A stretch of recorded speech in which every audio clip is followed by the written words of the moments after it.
کس نے خودکشی کی ہے؟ انڈیا کے کوئی ایکٹر ہیں, جوان آدمی ہیں, بس نام لینے کی ضرورت نہیں, جو بھی تھے بہرحال, تو کوئی جوان آدمی ہیں, انہوں نے خودکشی کی ہے. خودکشی کی وجہ یہ بتائی جا رہی ہے کہ کیا ہے, ڈپریشن ہے. تو لوگ مجھ سے ایک سوال پوچھ رہے ہیں کہ بھئی وہ مغفرت کی دعا کرنا جائز ہے یا نہیں ہے, طرز کھانا جائز ہے یا نہیں ہے. دیکھو, غیر مسلم کی تو مغفرت کی دعا کی ویسے بھی اجازت نہیں ہے نا, اور غیر مسلموں کا اگر اعتراض ہو کہ آپ مسلمانوں کے لیے تو مغفرت کی دعا کرتے ہو, ہمارے لیے کیوں نہیں کرتے, تو بھائی آپ کو اس لیے اعتراض نہیں ہونا چاہیے کہ آپ تو ویسے ہی قبر کو مانتے ہی نہیں ہو. آپ تو قبر کے عذاب, قبر کا ثواب, اس کو مانتے ہو ہی نہیں. تو جو آپ کے لیے کوئی کی صحت پہ کیا اثر پڑتا ہے کہ کوئی آپ کے لیے مغفرت کی دعا کرے یا نہ کرے. یہ تو ان لوگوں کے لیے ہے جو ان چیزوں کو مانتے ہیں. مسلمان مانتے ہیں کہ مرنے کے بعد قبر یا تو جنت کے باغوں میں سے ایک باغ ہے یا جہنم کے گڑھے میں سے ایک گڑھا ہے. جس کو قبر نہیں بھی ملتی تو قبر سے مراد یہ جسمانی قبر نہیں ہے جو مٹی کی ہوتی ہے. قبر سے مراد یہ ہوتا ہے کہ مرنے کے بعد انسان جس برزخ کی حالت میں ہوتا ہے وہی اس کی قبر ہے. چاہے اس کی لاش کو جلا دیا جائے, چاہے اس کے ذرے کو بکھیر دیا جائے. اس کی مثال ہے قرآن مجید میں اللہ تعالیٰ کا ارشاد ہے کہ ہم نے جب فرعون کو غرق کیا ہے, تباہ کیا ہے. فرعون بات نہیں مان رہا تھا نا, ظلم کر رہا تھا لوگوں پہ.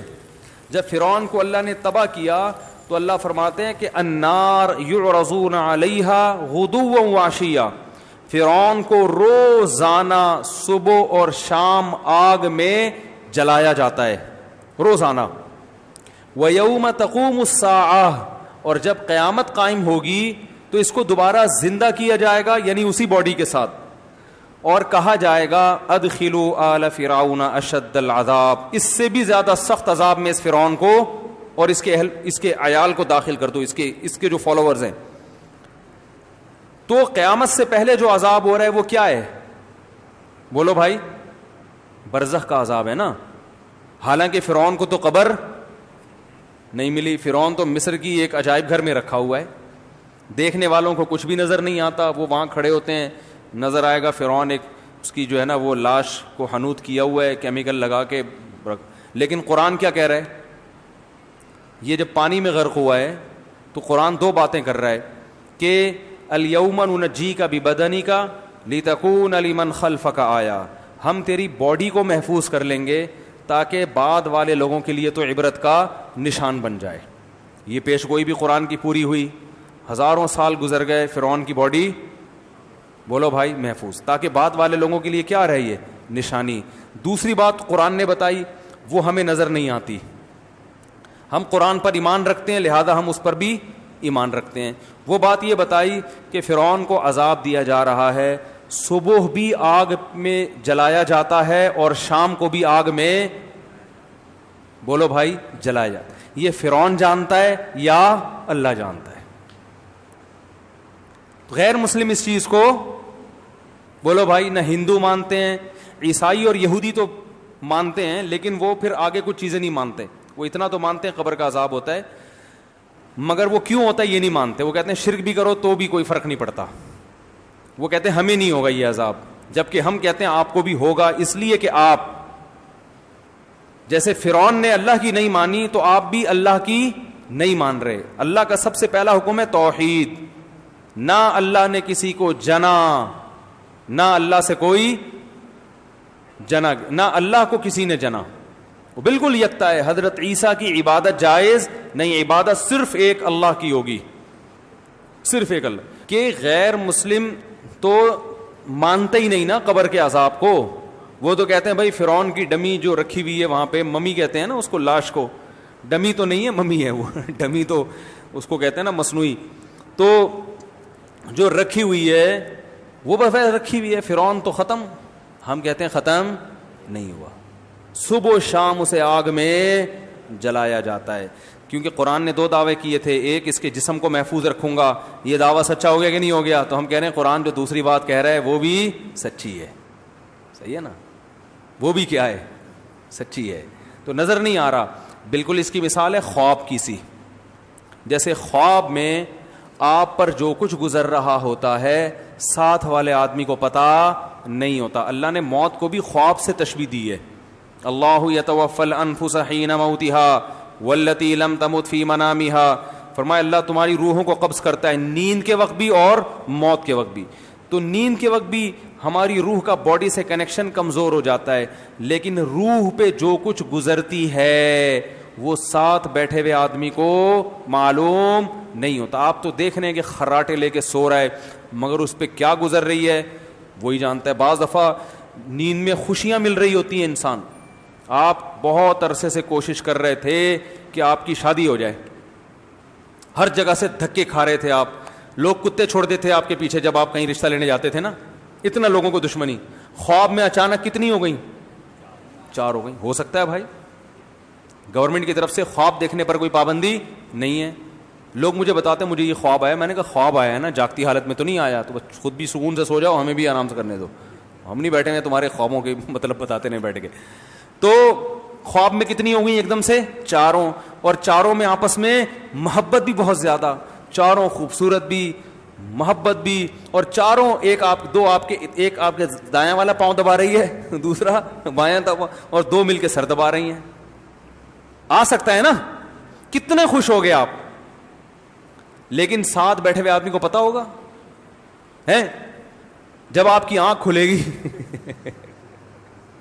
آنکھ کھلے گی تو پتا چلے گا بھائی تمہاری قسمت میں وہی ہے جو کنوارا پنی ہے, ابھی مزید دھکے کھانے ہیں. جاب لگ جاتی ہے, لوگ کوشش کر رہے ہیں کہ یار اچانک خواب میں امریکہ چلا گیا آدمی, وہ خوشی سے پھولا نہیں سما رہا. خواب میں بلڈنگ سے بھی گرتے ہیں نا لوگ, کتنا خطرناک خواب ہوتا ہے, آدمی نیچے آ رہا ہوتا ہے, شکر ہے نیچے سڑک پہ پہنچنے سے پہلے آنکھ کھل جاتی. کتنی خوشی ہوتی ہے یار, اللہ کا کتنا فضل ہو گیا, ورنہ آج تو ہڈی پسلی گئی تھی. ساتھ بیٹھے ہوئے آدمی کو پتا ہوتا ہے بھائی, کچھ نہیں پتا ہوتا. تو اسی طرح اللہ نے ہمیں قرآن میں بتایا ہے کہ بھائی جب تم مر جاتے ہو تو ایک جہاں سے دوسرے جہاں میں ٹرانسفر ہوتے ہو, فنا نہیں ہوتے. فنا تمہاری باڈی ہوتی ہے, روح کبھی فنا نہیں ہوتی. اب لوگ کہتے ہیں میڈیکل سائنس میں تو یہ چیز آتی نہیں ہے. بھائی میڈیکل سائنس تو اس مادی زندگی کو جانتی ہے. قرآن کہہ رہا ہے وما اوتیتم من العلم الا قلیلا, اللہ نے تمہیں بہت تھوڑا علم دیا ہے. جتنا علم آج سائنس کے پاس ہے اللہ کے حساب سے یہ کیا ہے, بہت تھوڑا. بہت کچھ ابھی ہے, ہو سکتا ہے فیوچر میں انسان مطلع ہو جائے, ہو سکتا ہے نہ بھی ہو. تو ہمیں اللہ نے بتایا کہ بھائی مرنے کے بعد یا تو سکون میں یا عذاب میں, یا تو مزے کی زندگی ہے, یہ کیا ہے, عذاب کی. تو جو مسلمان دنیا سے جائے گا اس کا یہ ایمان تھا, تو ہم اس کے لیے دعا کرتے ہیں اے اللہ اس کی کوتاہیوں کو, گناہوں کو معاف کر دے اور اسے وہاں اچھا مقام عطا فرما. لیکن غیر مسلم جب دنیا سے جائے گا اس کے پاس اس دعا کا آپشن نہیں ہے. تو اب سوال یہ پیدا ہوتا ہے جب آپ آخرت پر یقین ہی نہیں رکھتے تو وہ مر کے کیا ہو گیا, ختم. اب اس کو یہ دعا کرنا کہ یہ اللہ اس کی روح کو, اس کی سول کو امن میں رکھے, شانتی کے ساتھ رکھے, یہ سب مس کالیں ہیں. یہ کیا ہیں؟ کلمتن, زبان سے نکلا ہوا ایک کلمہ ہے جو ہوا میں تحلیل ہو گیا. تو اس لیے اللہ نے غیر مسلم کے لیے مرنے کے بعد, زندگی میں دعا کر سکتے ہیں, مرنے کے بعد دعا کرنے کی اجازت نہیں دی, کیونکہ اس کا اس لائف پر ایمان تھا ہی نہیں. یہ اللہ کی طرف سے سزا ملتی ہے غیر مسلم کو کہ جب تم اس پر ایمان ہی نہیں رکھتے تھے تو اب بعد والوں پر میں پابندی لگا دوں گا کہ مرنے کے بعد تمہارے لیے دعا کریں. اب یہ تمہاری قسمت ہے, اگر واقعی آخرت نہیں تھی تو تم ویسے ہی پیس میں ہو, ختم فنا. اور اگر آخرت تھی تو تم تڑپ رہے ہوگے کہ کاش میرے بعد لوگ میرے لیے دعا کریں, لیکن اللہ اس پر کیا لگائے گا, پابندی. تو اس لیے بھائی جو غیر مسلم ہم پہ اعتراض کرتے ہیں نا کہ آپ لوگ غیر مسلموں کے مرنے زندگی میں کر سکتے ہیں, زندگی میں تو تعزیت بھی ہے, عیادت بھی ہے, سب کچھ ہے, گفٹ بھی دے سکتے ہیں غیر مسلم کو, اس پر احسان کرنے کا بھی ثواب ملے گا, اور اس کو صدقہ و خیرات بھی دے سکتے ہیں, وہی جو مسلمانوں کے حکام ہیں وہی غیر مسلم کے ہیں. لیکن موت کے بعد اس کے لیے اللہ نے دعا پر پابندی. نبی کو اجازت نہیں دی کہ اپنے دادا اور چچا کے لیے دعا مانگے. ابراہیم علیہ السلام کو اجازت نہیں دی کہ اپنے باپ کے لیے دعا مانگے. تو اس لیے کوئی ایکٹر دنیا سے چلا جاتا ہے تو آپ اس کے لیے مغفرت کی دعا بولو بھائی نہیں کر سکتے. اس پر غیر مسلم اعتراض کرے کہ بھائی یہ کیا بات ہے, تم تو بڑے متعصب ہو, تو آپ کے اس میں کوئی اعتراض کی بات نہیں ہے بھائی, جو تمہارا کانسیپٹ ہے ہم اسی کے لحاظ سے تمہارے ساتھ پیش آ رہے ہیں. تمہارے مذہب میں نہیں ہے نا موت کے بعد زندگی, تو ہم اگر دعا نہیں مانگ رہے تو کیا ہے, تمہارے حساب سے چل رہے ہیں نا, سمجھ رہے ہیں, تو اس کو غیر مسلم کو اعتراض کا حق بولو بھائی نہیں ہے. ایسے واقعات سے عبرت حاصل کرنی چاہیے. دیکھو ہمارے ہاں نوجوان سب سے زیادہ خوش قسمت کس کو سمجھتا ہے, ایکٹروں کو, کیونکہ سب سے زیادہ عزت بھی ایکٹر کی. دیکھو ابھی یہاں کوئی سائنٹسٹ آ جائے, بہت بڑا ڈاکٹر آ جائے, 4 آدمی پیچھے مڑ کے دیکھیں گے, لیکن اگر پتہ چل جائے بھائی بالی ووڈ یا ہالی ووڈ کا کوئی مشہور ایکٹر آ گیا, سارے مڑ کے دیکھیں گے کہ نہیں دیکھیں گے, ہے بھائی, سب چلے جائیں گے وہاں پہ. عزت ایکٹروں کو بہت ملتی ہے, اور پیسہ تو ایسا کہ ان سے سنبھلتا ہے ہی نہیں, اتنا ملتا ہے, بہت کم عمری میں ان کو بہت کچھ مل جاتا ہے. اس کے بعد بھی اگر کوئی لٹک کے ہلاک ہو رہا ہے, کوئی پھندے سے اپنے آپ کو قتل کر رہا ہے, اس کا مطلب بھائی یہ ہاتھی کے دانت دکھانے کے ہیں, کھانے کے. بولتے کیوں نہیں آئی, نہیں ہے. رنگ رلیوں پہ زمانے کی نہ جانا اے دل, یہ خزاں ہے جو بانداز بہار آئی ہے. ہم نے بڑے بڑے علماء کو دیکھا ہے کہ جنہوں نے بڑی مشکلات میں وقت گزارا, خودکشی کا کبھی تصور بھی ان کے دماغ میں نہیں آیا. قرآن دیکھ لو, یعقوب علیہ السلام کے چہیتے بیٹے بچپن میں بچھڑ گئے, روتے روتے حضرت یعقوب علیہ السلام نابینا ہو گئے. خودکشی کا خیال آیا ان کے دل میں؟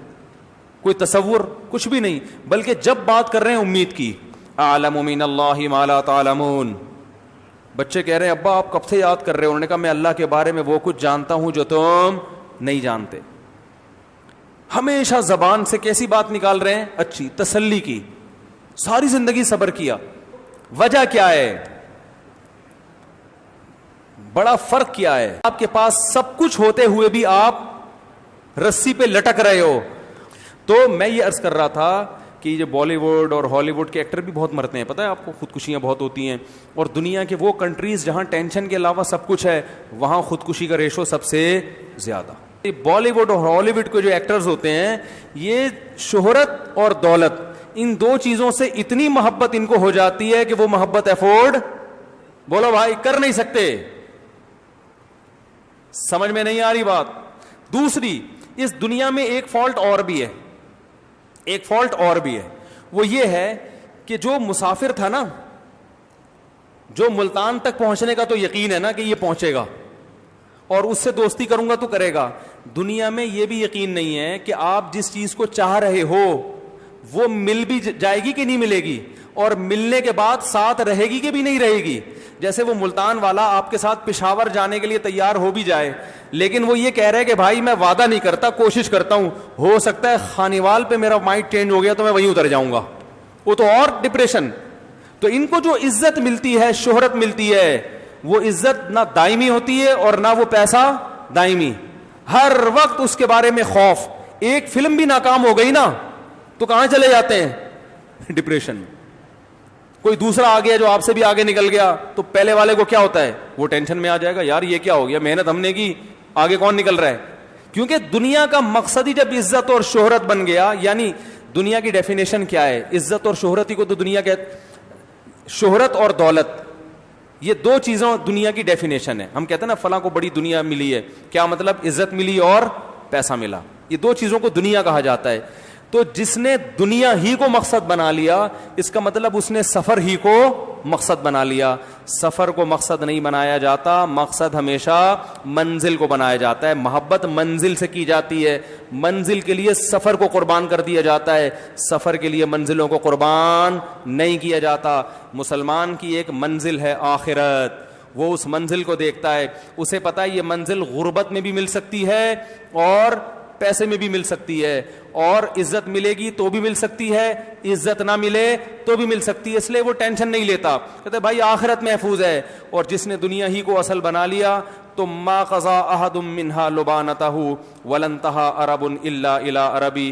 دنیا ایک ایسی چیز ہے کہ ایک خواہش پوری ہوتی ہے, ہزاروں خواہشات کو جنم دے کے جاتی ہے وہ. تو آپ پھر اس ہر خواہش کو حاصل کرنے کی کوشش کرتے ہیں.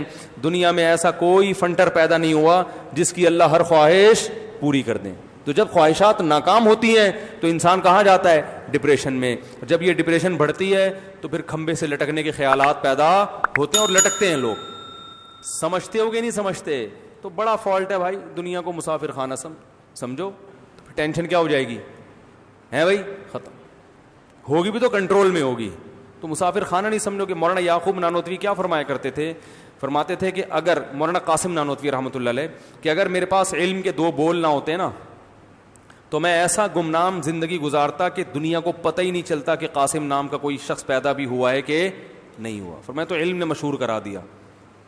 تو ہمارے اسلاف تو ایسے تھے جو شہرت اینٹی یعنی شہرت کو پسند ہی نہیں کرتے تھے, کیونکہ وہ کہتے ہیں یار یہ منزل میں رکاوٹ بن سکتی ہے شہرت جو ہے.